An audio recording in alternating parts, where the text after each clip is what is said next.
নির্বাচন ও সংস্কারের মধ্যে কোনো দ্বন্দ্ব নেই। সংস্কার ছাড়া যেমন সুষ্ঠু ও গ্রহণযোগ্য নির্বাচন সম্ভব নয়, তেমনি গণতন্ত্র টেকসই করতে নির্বাচন জরুরি।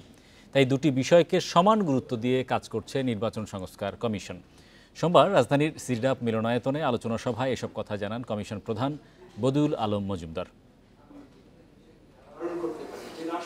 সম্প্রীতির অভিযাত্রা শীর্ষক আলোচনা সভায় যোগ দেন ৮ জেলার তরুণরা।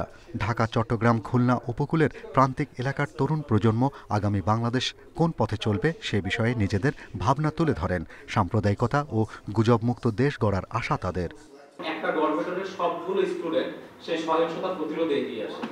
তো এটা থেকে আসলে আমরা বুঝতে পারি এখন পর্যন্ত তরুণরা বাংলাদেশের সহিংসতা প্রতিরোধের জন্য কাজ করে যাচ্ছে। বিশ্ববিদ্যালয়ের শিক্ষার্থীরা আত্মহত্যা করছে, একটা তাজা প্রাণ ঝরে যাচ্ছে।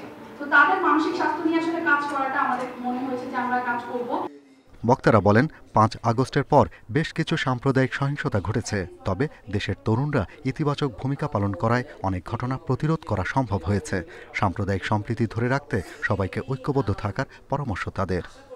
ঐক্যবদ্ধভাবে যে কাজটা করতে চাই সেই কাজটা কিন্তু পরস্পর বিচ্ছিন্ন দূরে চলে যায়, আমাদের মনটা দূরে চলে যায়। আমাদের মূল কাজ হচ্ছে সম্প্রীতি রক্ষা।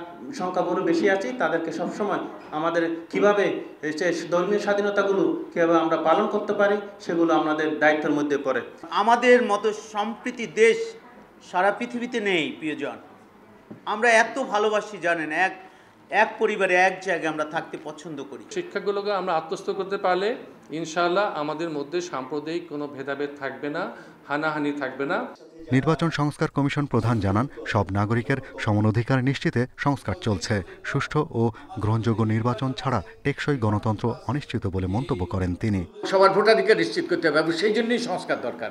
কারণ যেই পদ্ধতি প্রক্রিয়া বেরিয়ে গিয়েছে এটাকে জোড়া লাগাতে হবে। তাই সংস্কার ছাড়া যদি নির্বাচন হয় তাহলে নির্বাচনটা হয়তো গ্রহণযোগ্য হবে না। আর শুধু যদি নির্বাচন হয় সংস্কার ছাড়া সেই নির্বাচনটা যে গণতান্ত্রিক প্রক্রিয়াটা সে টেকসই হবে না। তাই আমাদের দুটোই দরকার।